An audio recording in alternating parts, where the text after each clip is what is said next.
Your attention, please.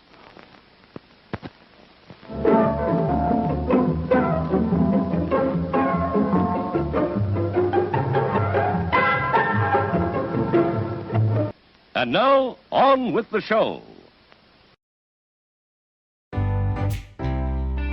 Live from Paradise Studios in New York, Strong Island Television presents Under the Radar, starring Randy Unger. Brought to you by Magnitude Jewelry. Add a 2 to match your attitude.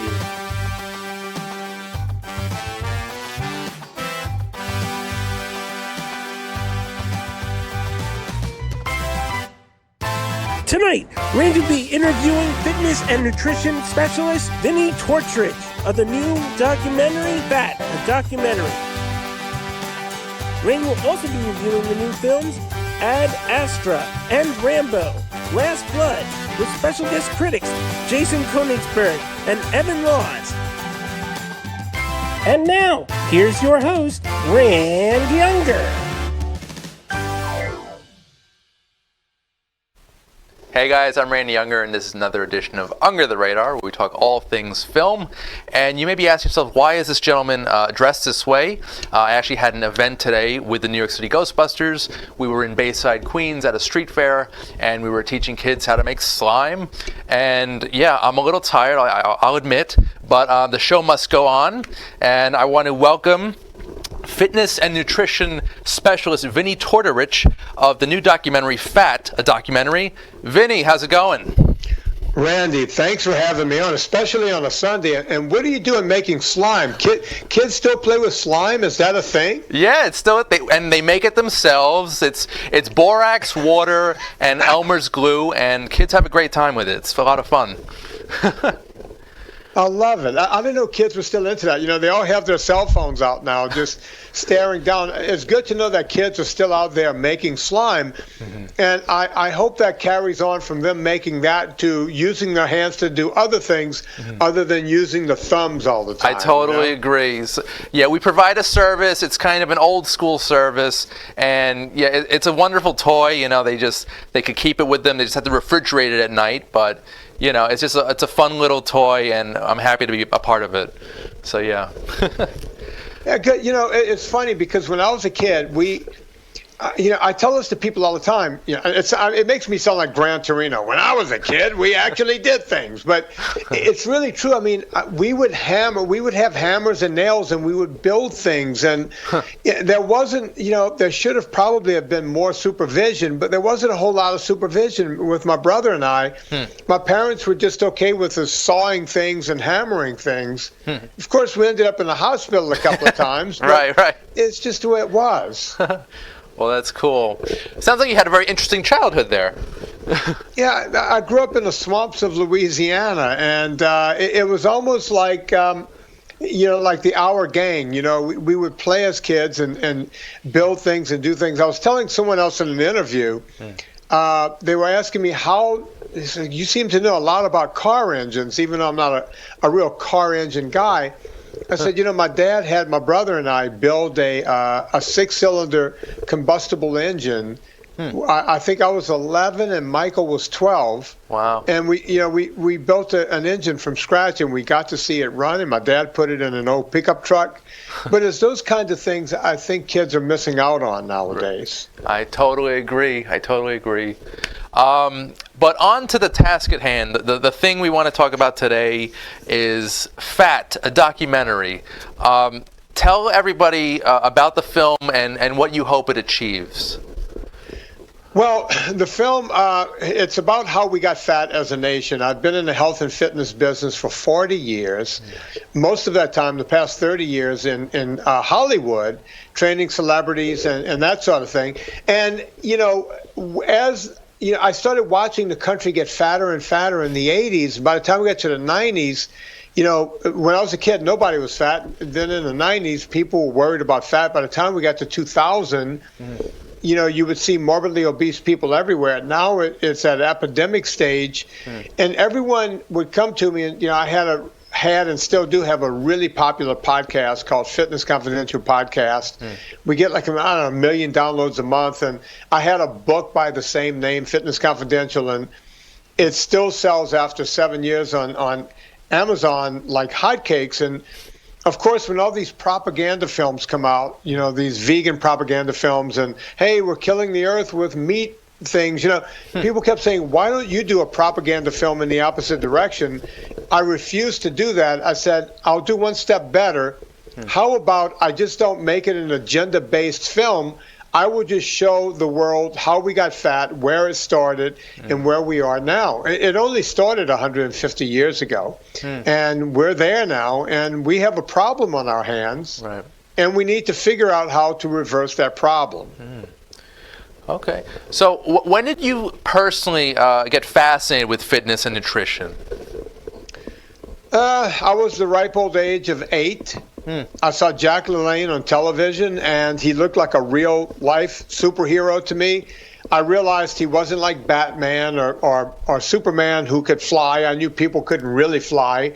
But Jack LaLanne would lift heavy things over his head, and he had these giant muscles. And I went, wait a minute, that's fascinating. If you lift heavy things, you can look like a superhero. So I got interested then.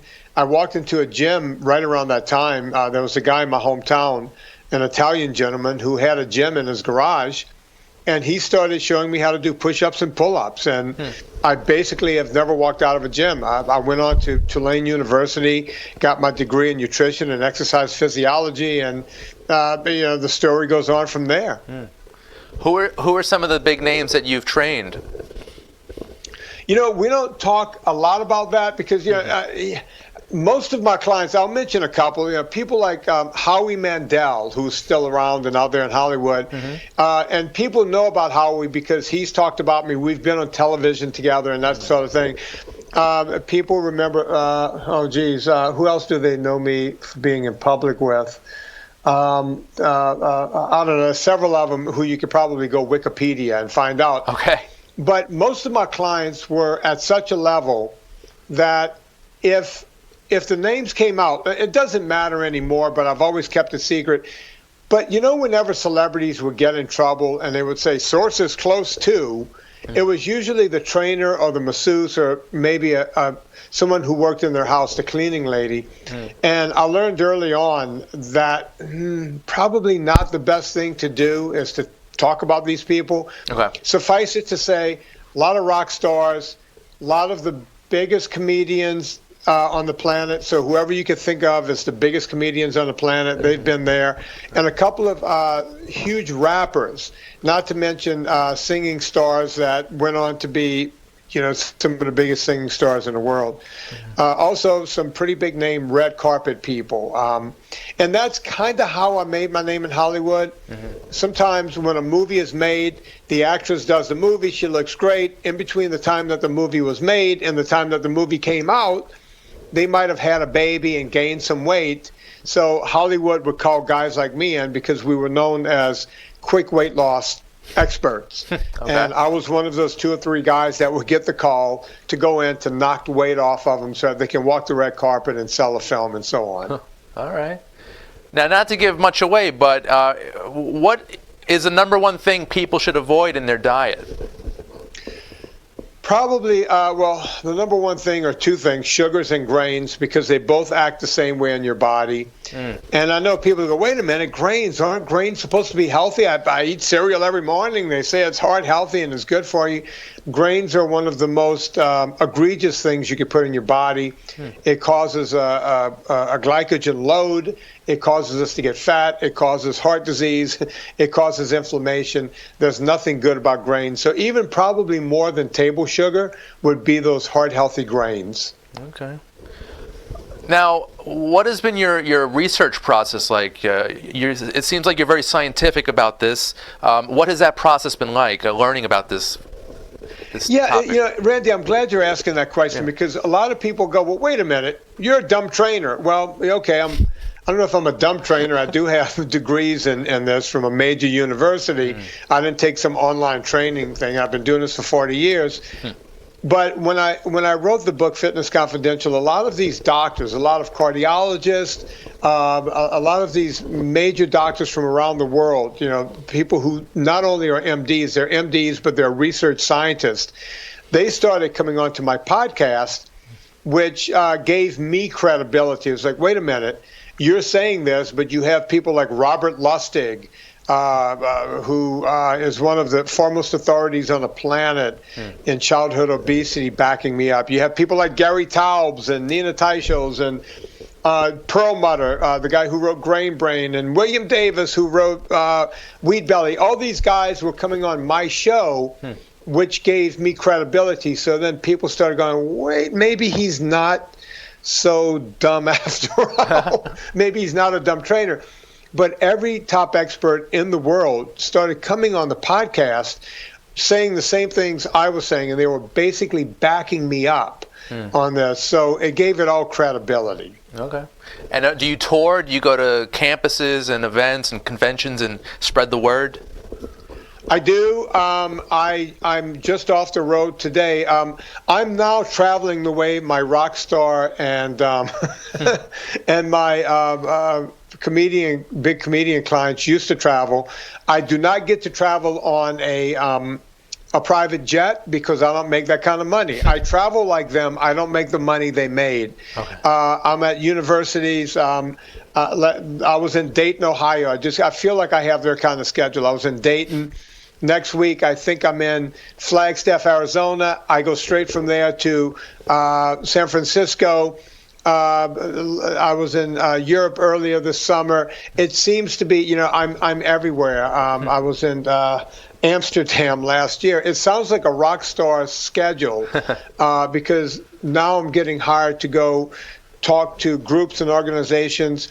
Colleges are not so keen on me because a lot of these kids in college these days, they think that meat is murder. They think that we're killing the ice caps and ruining the ozone layer with meat. It gets more into a political realm, and I don't deal with that. Mm-hmm. So there's no reason for me to go to a college and get kicked off of a college campus. I'd rather go to I'm going to a huge health insurance convention in San Francisco. There's going to be 3,000 people sitting there listening to my message because of this movie, which is odd to me that a kid from Louisiana is now doing this in his 50s. Wow. Very cool. Very cool. So you said you have a career of 40 years. It's impressive. Yeah. What would you say was the most rewarding moment? Like, is there a client of yours that really captured your heart? Yeah, there was a few of them. All of the ones that are like that were non-celebrity types. The first time I got weight off of a kid, it was in the early 90s. I even chronicle it in the book. He's still lean and mean. He's married with a kid now, a kid named Kevin, who I was training his mom, who was a pretty big deal in Hollywood, not a celebrity, but a higher up in the industry. And I kept her lean and mean, and she said, "Can you help Kevin?" I didn't think I could. Kevin was 12 when I started. By the time he hit 13, I'd taken over 100 pounds off of him. Wow. It changed his life. I still think about Kevin all the time. But the thing that's getting me lately, I just mentioned I got back from Dayton. Mm-hmm. I was there at the U.S. Air Force Marathon. There's more than 15,000 people that came to that convention. Mm-hmm. And I was there. I own a vitamin company, purevitaminclub.com. I was there pushing my Ultra Salt, and I had mentioned on one of my podcasts that I would be there. And over the 2 days I was there, we didn't count every person, but we think somewhere between 60 and 75 people came by and just to meet me. They weren't running the marathon, and they were there to thank me for the book, for the podcast, and the movie. And they were showing me their before and after pictures. And I got to tell you, there was a lot of tears shed at that convention. People hugging me, saying, "Oh, you've changed my life." The doctor said I would have to have an amputation. I had type 2 diabetes if I kept up. Several people lost well over 200 pounds. 100 pounds was quite common. And some of these people came as far as 4 and 5 hours away, Wow. just to say hi and say thank you for putting this information out there. It feels odd because I didn't do any of it. They did it. They were giving me credit for something they did, and it feels odd to me. But boy, we shed a lot of tears. I'm kind of teared out right now. Oh. One guy drove from Texas. Now, caveat there, he's a long-haul trucker, and he found out I would be in Dayton, and he asked his company if he could take a load of whatever he was loading across country to that area so that he can stop by. So one guy came all the way from Texas to Dayton, but he got paid to do it. So I don't guess that really counts. But a trucker was giving me a hug and tearing up going, you changed my life. And I had to tell him it wasn't me. I didn't change anything. I just made suggestions, and you changed your own life. Wow. Guy was about my age. I'm 57 next week, and he was about my age. So I come home and I tell my wife, I don't understand how they're giving me credit for something I didn't really do. They did it. Right. Well, you gave them the push, and that's amazing. I just made suggestions. Yeah. All right, last question. There was a great scene in the movie where they showed archival footage from an Oprah Winfrey episode. I'm curious, did you actually go out with Cher? No, I didn't, and I'll say this. For your audience, I asked Cher out on national television in 1993. I did get a call from Cher. Now, this was back when people had answering machines. And, of course, I saved the tape. Every friend I had come over to the house to listen to the golden tape of Cher saying, look, people keep asking me, we should maybe go for lunch, just to say that we did that, as friends. And I let everyone hear it. I never called Cher back because there was a big age difference, and I'm still a big Cher fan, and I do regret not meeting her in person. But Oprah actually had me back on the 20th anniversary. For your audience, it became the 7th top-rated Oprah show in history. Right. She had me back on to ask me the same question. So the truth is, I never went out with Cher. So sorry to disappoint everyone. It's all right. Myself. It's all right. Well, Vinnie, tell everyone, when is this film coming out? Where can they see it? The film is out. It became is called Fat, a documentary. You could get it on VODs. It's on 60 different VODs. It's on some airlines now because it's gotten really big. It's been up for about 6 weeks. The main places people are seeing it is on iTunes, Amazon Prime, Vimeo. Those are some of the places. We went to number 1 on iTunes and stayed there for a long time. We beat out Free Solo and Apollo 11. We also made some New York Times list of being one of the top 5 documentaries. We went to the number 1 documentary of all time on iTunes, and we climbed the charts like that on Amazon. Don't know what the exact record was there, but the movie has done far beyond what we ever thought it could do. Amazing. And it's such an important topic, and I really hope everyone gets to see it. Thank you, man. Yeah. Me too. Well, Vinnie, congratulations, and if you're ever in Long Island, we'd love to have you stop by the studio. I would love to. Randy, thanks for having me on. Anytime. Thank you so much, Vinnie. Have a good day. You too. All right, guys, so we're going to take a short commercial break, but we'll be back with our film review segment right after this. Under the Radar is brought to you by Magnitude Jewelry. Add a 2 to match your attitude. Patent pending interchange genuine gemstone and crystal EMF protection jewelry. For more information, please visit magnitudejewelry.com/gemgirl or call 718-268-6634.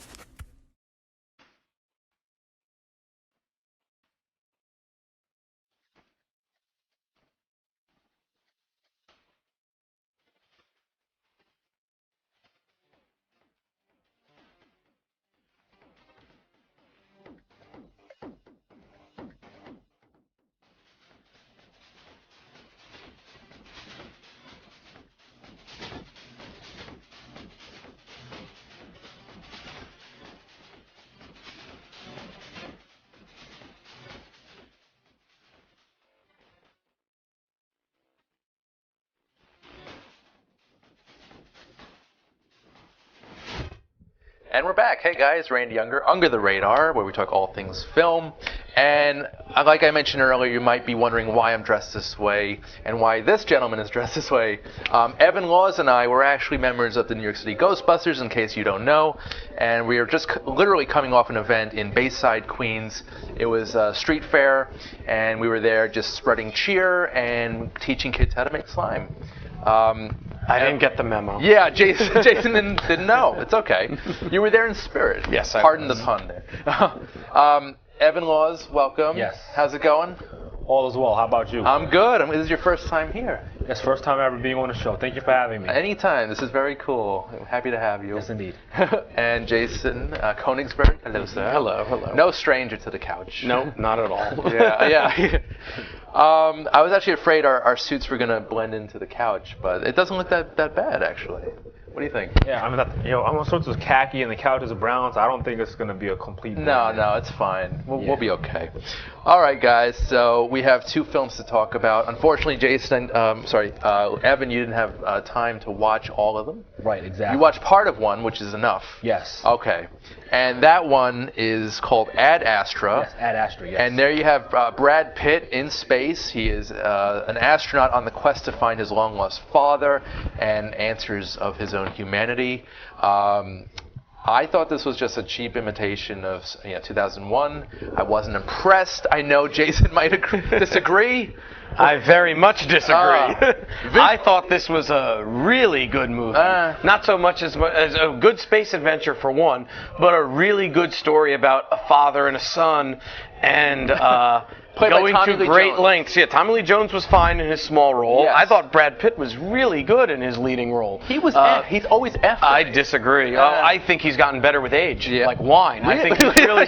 I think he's 56, but I think he's really. This was a good, nuanced performance. Yeah. This was a good story about men's weaknesses, and I think that's masculinity. That's something that James Gray always touches on in his films. He did so with his previous effort, Lost City of Z, and he did even more here, where this man is afraid to accept his responsibility, and he'd rather go all the way across to the edge of the solar system, as far away from as he can, than be a husband and a father. Interesting. And I thought that was such a great story, and it's about how these father-son dynamic relationships literally impact our world. The space impact the universe. It's a great metaphor. It's a great story. I thought it was a borderline great movie. I really enjoyed it. Wow. Okay. It's been a weak year for movies. This would be probably in my top 5 or top 10. Evan, you fell asleep, I believe. Yes, I did. I did too, actually, twice. I'm not gonna lie. I was not a fan of this. Which is crazy because we both fell asleep in the same movie. Yeah. The scene the opening scene. Yes.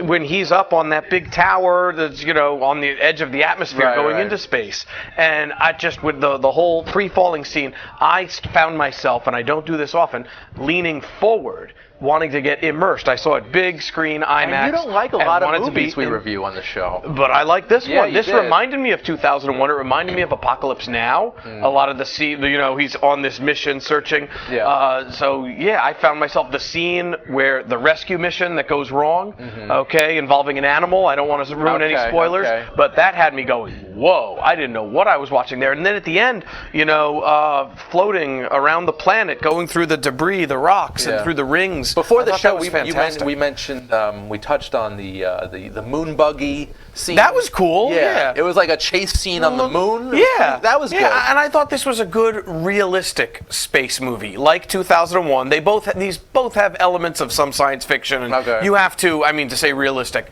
they're in outer space in the future, so you have to suspend your disbelief a little bit. But I thought this did a really good job showing what the future might be like.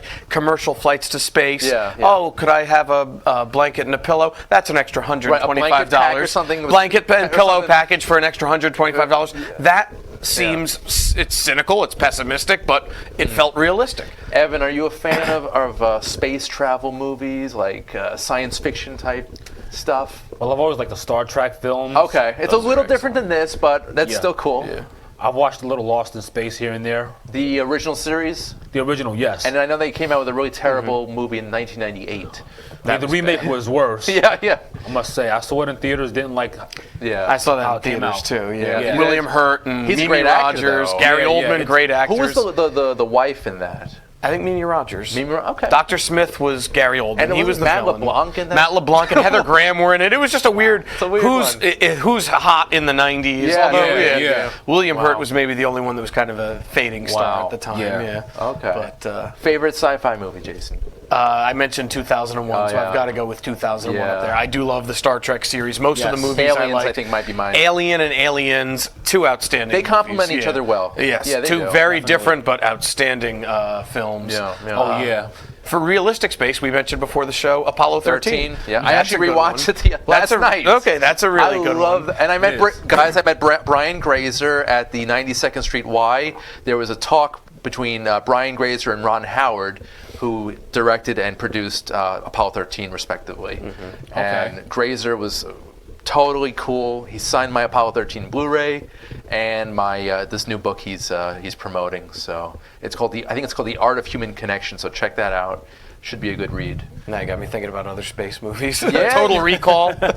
Yeah, I love Starship Troopers. I love Starship Troopers. Well, those are two Verhoeven. I'm a big Paul Verhoeven fan. So yeah.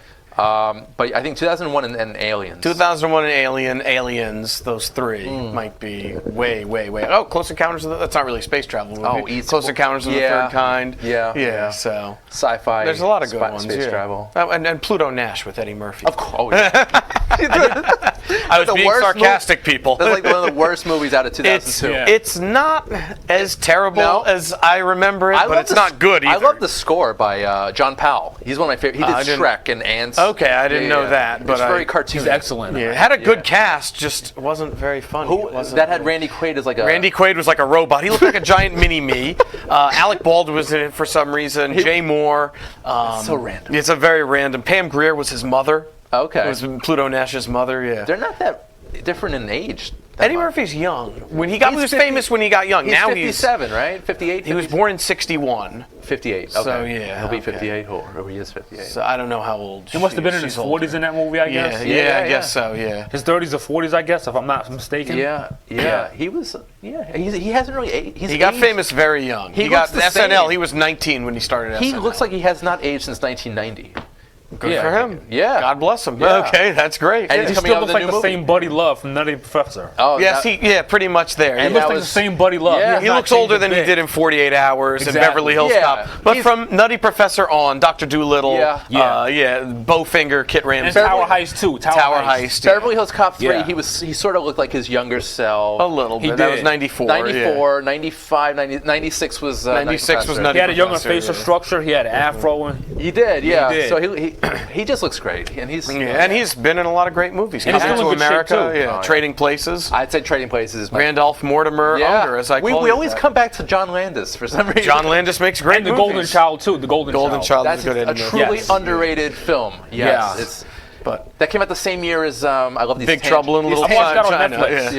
Yeah. Big Trouble, both 86. about Asian mysticism, little kids. That was a fun movie. Are they doing? They're supposed to be doing a remake of With John The Rock, Carpenter's right? Big Trouble in Little China. I don't know if they will, but back to Ad Astra. You guys would rather talk about We Pluto Nash would. and Eddie Murphy than Ad Astra. We would. I really, really like Ad Astra. I say recommend it. No. If you're in the mood for something, it's under the radar, over the radar. It should be over the radar. It should be on your Have list. a nice strong cup of coffee before you go in, because you need to stay awake for this one. You sit, see it on the big screen. Yeah. Sit kind of in the middle, lean forward. Yeah. There are 3 amazing sequences in this, at least 3, that I thought were really fantastic. I highly recommend it. And it's good acting, and it's a good theme, a good story. It's not too preachy and it's not too heavy-handed with the way it deals with the themes of saving our planet and saving our economy. And, The and father-son touches stuff on all was those a things. little heavy-handed. I disagree. Okay. I liked it. To me, it touched it just enough. And it was for me, subtle enough. And for me, I go in for the performances. Like if it has a good name like Brad Pitt, he's done some I good thought work. this was a good performance. I thought he was phoning it Between in. this and Once Upon a Time in Hollywood, he's made 2 great movies back to back, or borderline great movies. He was better in Once Upon a Time, I'd say. Well, it was a different kind of role, but this, I mean, when he's narrating and saying things, you could maybe argue he's saying too much, but I bought what he was saying. I bought the performance. Okay. I have never, but to be honest, I really have not been wowed by Pitt. I don't know. What about 12 Monkeys? I didn't see 12 Monkeys. Wow. I know. Okay. People love Fight Club. I wasn't a fan of Fight Club. I was impressed by his physique. He was. I liked his performance Yeah. actually in Ocean's 11 with George Clooney. I thought him and George Clooney and Matt Ocean's Damon. I thought 11 they were was good. really funny. Yeah. They were real. I thought he had a good I agree with performance you. in that. I liked his performance in Tree of Life. Okay. I think Brad Pitt has gotten better as Inglourious Bastards. True Romance. Great True performance. Romance was fun. That's where he's playing himself. Yeah. Basically, allegedly, from what I've heard, But a total Brad stoner. Pitt that's what he's like. Is he? I've Yeah. been told. Okay. Yeah, he just sits on the couch and is smoking out of a bong, and I mean that wasn't much of a stretch or much of a big performance. He but didn't even have to shower. He would just he just show got up. to just show up and give him the props, sit in the right lighting, and he's Evan, good. Are you a Brad Pitt fan or? Not really a big Brad Pitt fan, but I do like his acting in some movies. Okay. Yeah. So. Is there one film that you can think of that you enjoyed? I would say Inglourious Bastards was one of them. Okay. Yes. He gets overlooked because of Christoph Waltz's scene-stealing performance. God, yeah. But watch it again. Brad Pitt is funny. Yeah. Arrivederci. Yeah. Orlami. Okay, I mean, he's really good in that movie. Okay. So, yeah. I'll have to rewatch some of his stuff because I haven't been impressed. I'll be honest. Wow. Yeah. Okay. He's a good-looking guy. He's got charisma, but I don't think he's an I mean, I know Oscar-worthy. people love Seven. I don't love Seven, That's a but good people one. love Seven. That's a People great love thriller. his work with David Fincher. So I think I actually think what? he's gotten better as he's gotten older. It just came to me. Babel. Didn't like him in Babel. You didn't like that? Babel. There's a scene- How you feel about Ad Astra is how I feel about Babel. Okay, it's flipped. It was a bad version of the director's first movie, Amores Perros. Okay, that's a great movie. That's too. what it felt like. Yeah, it was Amores Perros with big stars, Brad Pitt, Kate Blanchett, and a bigger budget. But there was a scene where he's like mourning his wife or something, or she's in the hospital. Yeah, and he's it was a good scene. He just starts I know sobbing. the moment you're talking about. That's a good moment. That was like, wow, this is That Brad is a good Pitt? moment. Yep, I'm like, you're this right. does not seem like. I'll give credit where credit's due. same guy. Didn't care for the movie, but that was a good moment, All and right. because of Brad Pitt. All right. Okay, that's what made it work. Well, Ad Astra, I'm willing to give it another shot. I'm gonna see it again. And See it, yeah. big screen. Yeah. Go in there, I'm willing to give it a with shot. an open mind, and also Right. with hoping to. I mean, James Gray makes smart films. Okay. So it's not one that you just. It's not a big shoot 'em up kind of. It's not a space adventure. It's not a Star Wars It's or a Star Trek. cerebral. It's cerebral, Yeah, and yeah, it's kind of very pessimistic. It's very Okay. cynical. So you don't walk out feeling good. Okay, you walk out feeling, Yeah. that was, but I was visually impressed. So Right. even if I didn't like the Brad Pitt performance or the other moments, I would have walked out probably, giving it some credit for the visualness. I was swept away by would some of the love- certain sequences, the rescue sequence, the climax. I was completely blown away It should by be that. nominated for an Oscar for at least the visual effects. I'd say. Reminded me of The Martian, only more cynical. That was was funny. decent. I like that that was one. funny, Yeah. but that was about isolationism. This Yeah. was more like isolation of us, man trying to leave Yeah. and trying to leave the real world. This man's leaving his family to look Right. for aliens, Right, for right. extraterrestrial life. Like I think he's really trying it's to just find himself. it's about his weaknesses and his fears Yeah, yeah. of accepting himself and accepting his world and his responsibilities. Before we move on to the next film, I wanted to touch on. There's a very weird parallel here between this film, Ad Astra, and Space Cowboys. I mentioned that in my review. Yeah. Okay. Three actors from Space Cowboys. Clint Eastwood's one NASA film. You've got Tommy Lee Jones. Yep. You've got Donald Sutherland and Lauren Dean in Yep. a supporting role. Yep. They were all three of them were in Space Cowboys. That's very odd. That's very strange. I don't know if he was did that on purpose or I if it was didn't an accident. investigate this. But Okay, do you I think guess there might be a writer or someone involved in production. Casting, I don't know, but that movie was like what, almost 2000. 2000. Summer of 2000. Yeah. So nearly 20 years later, they decided let's put these those three guys in a back space together movie. again. Yeah, they don't share any scenes with each other. Yeah, it's weird. But yeah, they were. I didn't see. Did you see Space Cowboys? Clint Eastwood. I think I may have seen parts of it.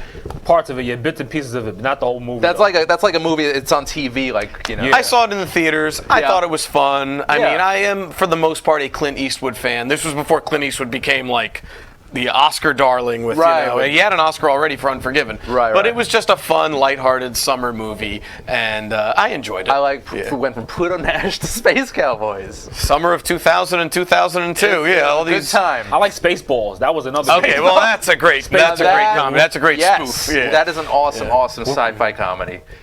one of the best, I'd Yes, say. I agree. And Galaxy Quest. We're going to go down that route with Yeah. space comedies. Galaxy Quest. Yes. 100%. You like Star Trek. That's Yes. the Star Trek best Star I've seen Trek Galaxy movie Quest. That was a good one. never made. guys, They that was a called good it Star one. Trek. Last week, I announced that they're releasing the special Steelbook Blu-ray, which looks gorgeous, by the way. And For what movie? Well, Galaxy Quest. Galaxy Quest. Yeah. Okay. If I didn't have it already on DVD, I would. Yeah. Well, I think they're going to have extra special features. If I was to go back, I'd have no money. Yeah. Okay, I'm not a big fan of double dipping, but if you No. don't have Galaxy Quest, pick up the version he's talking about and see it. It's coming out soon, I think next month. See that before you see Ad Astra, or see Ad Astra first on the big screen. Yeah, see Ad Astra and then Galaxy Quest because you need something to like lighten the mood a little bit, laugh a little bit, Distract and you. Galaxy Quest is guaranteed to do that. Oh. It's very funny. It's just such a feel good. Yes, and great Alan Rickman, one of his best performances. They're all good. They're all Tim great. Allen's Sam good. Rockwell. It's the first time I really paid attention to him. Guy now, Fleekman. Now he has an Oscar. Yes. Yeah, he's terrific. And the special effects were awesome as well too. They were for 20 years ago. That was great. 1999. Those were good special effects. ILM, CGI baby. and the CGI and stuff. Yeah, ILM can do no wrong. All right, guys. So, see it, skip it. Would you see it? See it. Would you see it again? Would try seeing it? I would see it again. Yes, Yeah, you would it was check good. it. I'm going to check it out because you're raising some good points, Jason. Okay. But we're going to take a short commercial break, but we'll be back with more film reviews right after this. Under the Radar is brought to you by Magnitude Jewelry.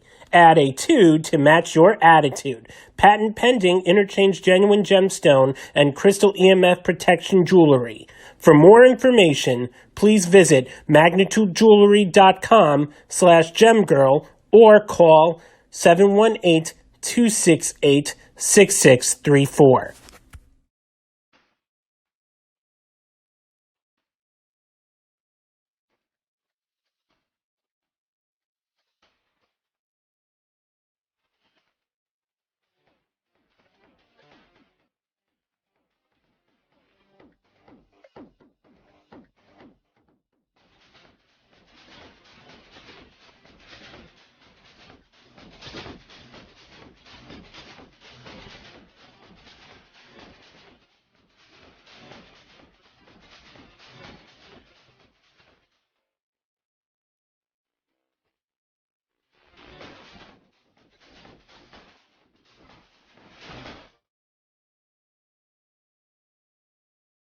Hey guys, welcome back to Under the Radar, and we've got our next film, the Sylvester Stallone actioner, the 5th in the series, I'd say. 5th and hopefully final installment. Yeah, well, I mean, it says in the title, Rambo: Last Blood.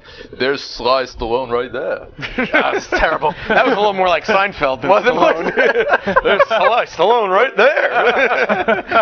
That's a weird hybrid, I guess. Yeah, I guess. Yeah, they're both from New York. But that's Yeah, about they're both it, from Brooklyn. That's true. That is, yeah. Wow. Cool. So basically this time, John Rambo is back in action and he's after to find his friend's daughter who's been kidnapped by a Mexican drug cartel. See, I thought it was his niece. Was it his niece? It was so confusing. I was like, he made it sound like it was his niece, but I don't understand the connection. No, you know what I think? It was his maid's granddaughter. That's what it is. That's what it was? That's what it says online. Okay, all right, then that's what I'll go with, because the movie was very unclear. She wasn't a direct relative. I assumed that, but he was. Her. Yeah, that's what Yeah. they said. It's that weird. part, you're not seeing Rambo for, I guess, the plot to make sense. At least not this one. I kind of wanted to see more of that backstory, to be honest. Yeah, I wouldn't have minded, but It'd be cool. Go on with your scenario, and then I'll tell that's why about- I think they made. Yeah. Basically, this girl gets kidnapped by a drug cartel at the Mexican-U.S. border, and it's up to John Rambo, just himself. He doesn't need the police or anything to go after the drug cartel and basically kill them one by one. And if Rambo were true, and if this was a true person, Yes. then, as I said in my review, Donald Trump wouldn't need to build a wall. He could just put Rambo on the border, and Yeah. he will kill all the Mexicans trying to cross over. Yeah, he would. Okay, this movie, I was very conflicted about this movie. Uh-huh. Very, because the action is good. It is violent. Right. I mean, it is brutal, gory. It's as violent as a Saw movie. Bloody, gory. I think the previous one was more gory, actually. This one had less violence, maybe like less violent acts. The other one was machine guns on the car and everything. Those giant, setting up those bullets, explosions, blowing up the bodies. That one, the fourth one, which I did enjoy immensely. Yeah. That one had maybe more violent acts per, if you were taking the statistics. Yeah. But this one, the violence is like Texas Chainsaw Massacre. It is brutal. Was it? Because I don't think it was that When violent. he takes the bone out, when the guy's got his head at the end, when he goes, it does rip off the Skyfall. The 007 movie did the same thing, where James Bond all of a sudden is protecting his house, this big estate, this farm, Kevin McAllister style. Right. But this is just Kevin McAllister, but very, very bloody. Yeah. I mean, you gotta have a good taste for, if you have an aversion to blood, don't see it. It's mindless entertainment. It's. I disagree with that. I just disagree. Well, you think it's mindful? I think it's mindful. Do you think that having a movie about illegal immigrants and Mexicans crossing the border into Arizona is mindless? I disagree. If you want to check your mind off at the door, this had a clear political right-wing message. I looked at this as right-wing propaganda. Interesting. With blood, and Stallone, he maintains his dignity. He carries the movie. I've always enjoyed his performances as a Rambo, except for maybe Rambo 3. 2 and 3. That's my favorite one, Rambo 3, to be honest. Better than First Blood? Oh, well. Better than Rambo 4? I'd say maybe First Blood and 3 are equal. Wow. Yeah. 3 had one great 2 was scene. terrible. 2 was terrible. 2 was just as much all the cliches of 80s action movies. Yeah. They threw it into 2, and I'd rather watch Commando. That was more fun. That's a fun one. With Stallone, with Schwarzenegger, Evan, action film fan, are you into that? Yes. Yes. I love Batman. Okay. Of course. Back to the Future is another one. Okay. I like the Expendables. Okay. Yeah, this one kind of felt like an extension of the Expendables. It felt like Rambo, just protecting his home turf. I'll tell you, I want to see more of the backstory, more of his. Yeah, they didn't go into that, side. and I think it tried to avoid being racist by having the 2 women that Stallone cares about speaking Spanish. Because this movie, I mean, it portrays Mexicans as rapists, criminals, murderers, drug dealers, all of them. But the one plot contrivance played by Paz Vega, who's a reporter who helps Stallone at one point. Right. Otherwise, there was no point to her character. There was no point to. I mean, this Mexico looks bad. So you look at this and you think Mexico looks like I don't know, worse than Iraq. So you're saying that this film has a right-wing Republican? 100%. The Stallone is smart. He might act stupid in some of his movies, and he's certainly made some stupid movies, as we've talked about, previously. Okay, Judge Dredd, Stop or My Mom Will Shoot, Rhinestone. Demolition Man.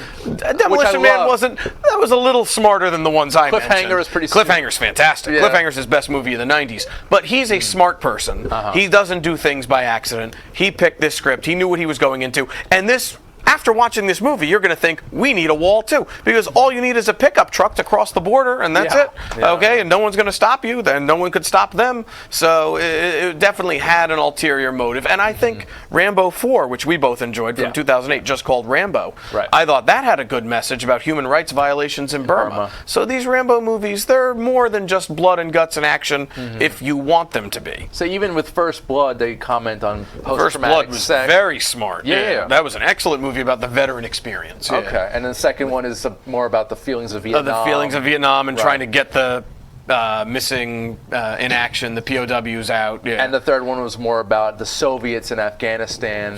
Rambo helps the Mujahideen, I think I'm saying that properly, which would later become the the Taliban. Teacher, not I am. It would later become the Taliban. So in Rambo 3, I mean, politically, it's in a strange place because the Soviets were our enemies in 1988, but he was helping the Afghan rebels, which would become the Taliban. That was 88, so it was 1 year before the Berlin Wall, so it was a lot of Yep. So it was a Cold War. Yeah, Rambo 2 and 3 were very Reagan-era Cold War films. 100%. Red-blooded. Yes, very much. Very, a lot of nationalism, a lot of jingoism. That brings me to another question. So between Rambo 3 and 4, what was that, 10 years? 20 years. 08 You're to 88 to 08. 88 to 08. That was 20 years apart. Yeah. So do you think there's just not a lot going on in the world war-wise that they needed to make one? I think it was Stallone's career was, and he was at a point where he wanted to bring that. He brought Rocky Balboa back a few years prior, so his career was at a point, and Wasn't now that he's terrible though. The fifth one wasn't it? The fifth and sixth weren't that good. Fifth one was where he fights Tommy Gunn in the street fight. Okay. That was in 89 or 90. That was Evan, you're a 1990, Rocky fan, I believe, right? Or Yes, a little bit, yeah. okay. And which one is your favorite? Well, the first Rocky, the second Oh one. my God! Best First picture. Rocky. I think the won Best first two are the Picture, most yeah. iconic ones that I could remember. Creed was excellent. And the too. ones that I love the most. And Creed 2 was Creed 2 was phenomenally fun, awesome. yeah. I have not seen it yet. Creed 2's fun. It's a must-see. It's a Yeah. must-see. What is the actor's name? Michael B. Jordan. Yeah, he's terrific. Michael B. Jordan, very yeah. good. Yeah, he's very good. Okay. Cool, guys. He really played the heck out of that character. Oh, he's great. He's great. Yes, he's a great actor. Yeah, I want to see him on more stuff. All right, so we have a few minutes left. Favorite Sylvester Stallone performances? Action, drama, both. Evan, You go first. if you could pick one Sylvester Stallone movie, what would it be? I would say The Expendables. Oh, the first one? Yes, the first one. Okay, cool. Yeah. What about it grabbed you? Just the violence? Just the vibe of the movie. Everybody going at war as a team and stuff, going to combat. Nice. It's kind of like Ghostbusters in a way.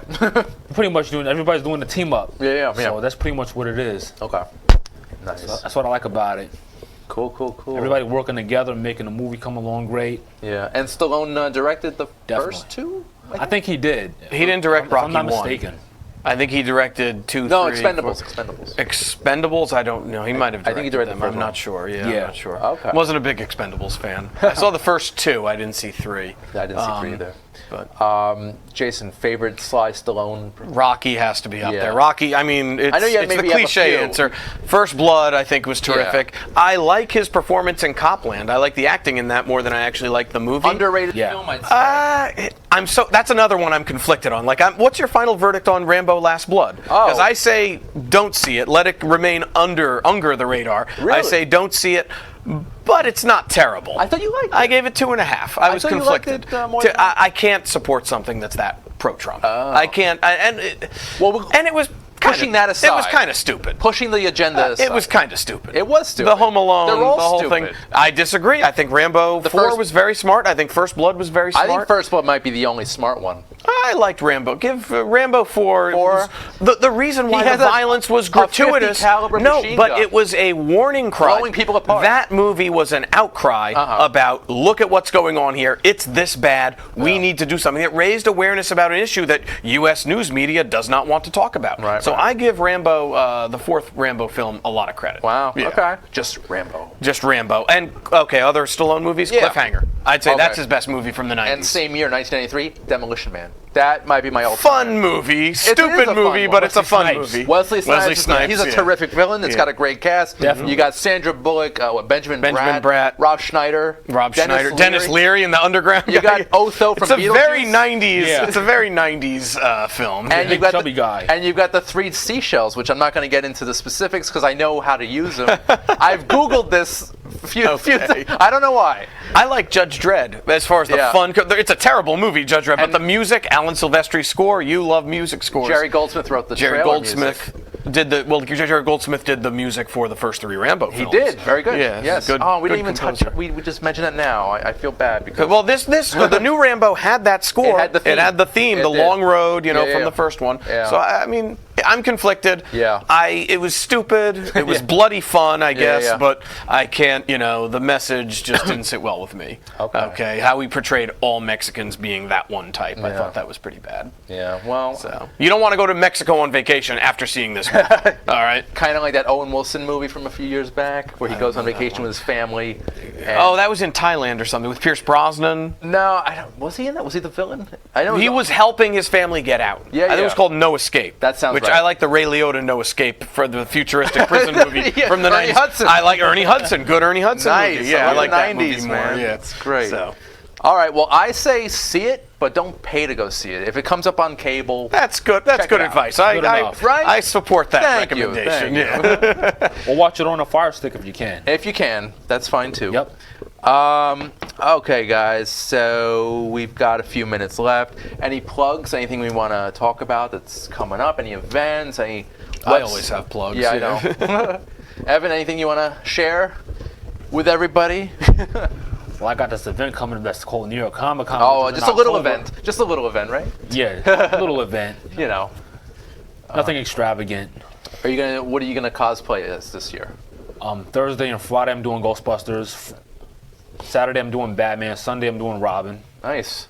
Yeah. You got the Robin suit from Batman Forever? Yes, I have that one. Yes. This guy, he's a great Batman cosplayer. He's phenomenal, folks. Evan Laws.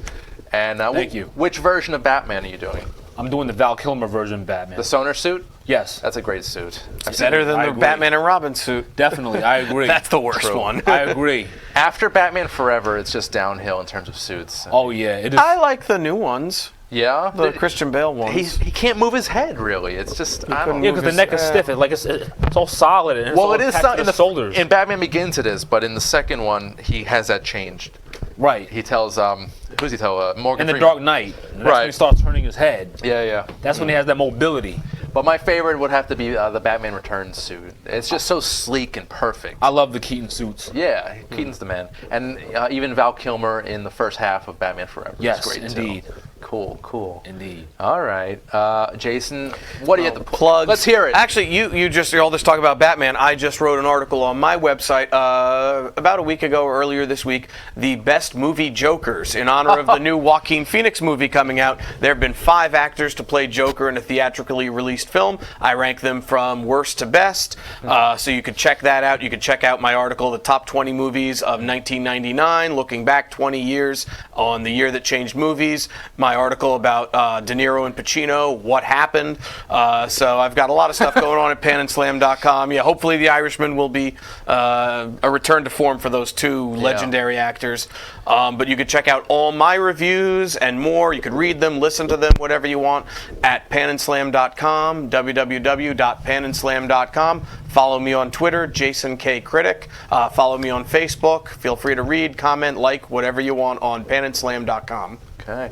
And I take it you're excited for the new Joker. I am. I feel like everyone else that I talk to is even more excited than I am. I'm hoping it's not a retread of King of Comedy, but we'll see what happens. But we'll see what happens. Film, by the way. There's great, yes, it is. But there's great actors in this. De Niro is in the new Joker movie. Joaquin Phoenix as the Joker. Yeah. So, yeah. All right. And Evan, are you looking forward to it, real quick? Yes, honestly, I'm more excited for the new Joker movie than I am for the new Batman movie. Interesting. Yes. All right. Sounds good. Definitely. So I'm eager. All right. We'll have you back on. We'll talk about it some more, maybe. Definitely. All right, guys. So real quick, we got some plugs from our wonderful sponsor, Magnitude Jewelry. October 18th to the 20th is the New Life Expo at the New Yorker Hotel, New York City. In November is the Naval Expo at Tarrytown, New York, and the Heart Freedom Expo in Chicago, Illinois. We'll have more details for those in the future. I want to thank my guest critics today. Thank you, Evan Laws. Anytime. Jason Konigsberg. Thank you for having me Gentlemen, again. This was great. Thank you for having me. Yeah, anytime. It's been a pleasure. Sure. All right, guys. So we'll be back next week with some more film reviews and interviews on Under the Radar. I'm your host, Randy Unger. Until next time, see you later. Cheers. Cheers.